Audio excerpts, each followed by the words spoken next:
Welcome. The Council for Higher Education Accreditation is pleased to support your CHEA recognition process by offering 3 tutorials to assist you in preparing your application. The tutorials are not exhaustive, but will provide key points to facilitate a clear understanding about CHEA and the recognition process. I am Loretta Waldron, Vice President for Recognition Services. In this role, I'm always available for consultation by email, virtual meetings, or phone calls. My contact information is noted at the end of each tutorial. Let's get started on your recognition journey. In this session, I'll address CHEA recognition, how it differs from the U.S. Department of Education, and provide an overview of the recognition process for accrediting organizations seeking both initial and continuing recognition.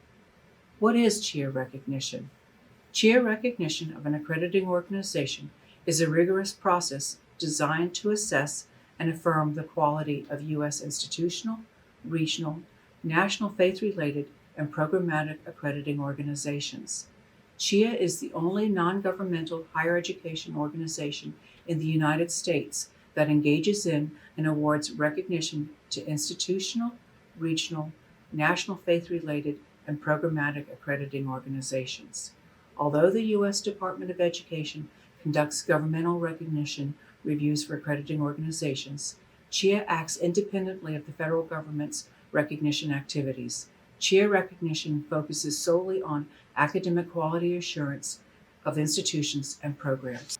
CHEA recognition signifies to the higher education community and the public that the accrediting organization serves institutions and programs with the highest regard for integrity of practice and ethical behavior, and demonstrates a commitment to diversity, equity, and inclusion. It promotes academic quality and continuous improvement. It serves higher education, students, and the public by communicating its accreditation decisions. It makes determinations about academic quality in higher education.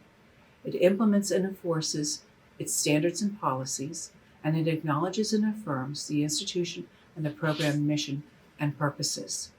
You may ask how CHEA recognition is different from the U.S. Department of Education, USDE's recognition, and why should you, as an accrediting organization, pursue CHEA recognition if you are already recognized by USDE? There are some significant differences. The USDE has a focus on Title IV funding. CHEA does not. The USDE's regulations are prescriptive and reach through the accreditor to demand certain practices by institutions.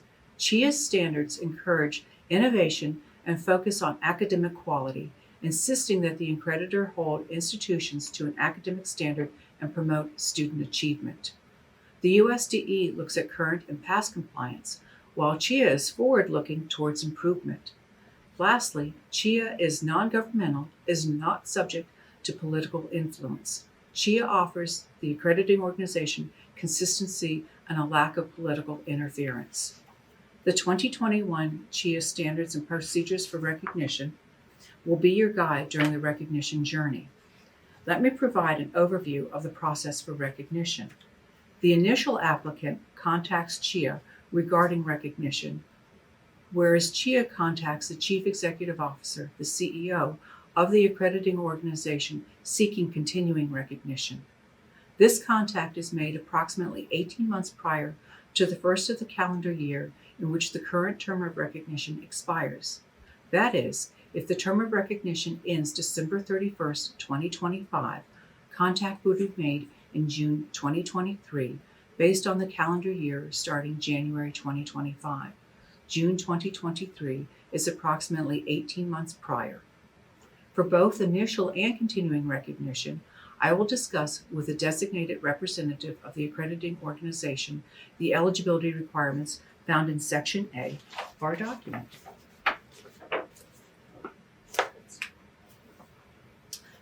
Is the accrediting organization non-governmental and U.S.-based? Does it have legal authority to operate? Does it have a governing board?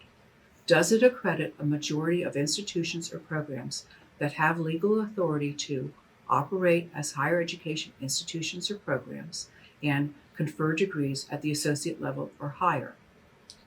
Does it have a written mission statement, bylaws, policies, procedures, and standards that are appropriate for accrediting higher education institutions and/or programs.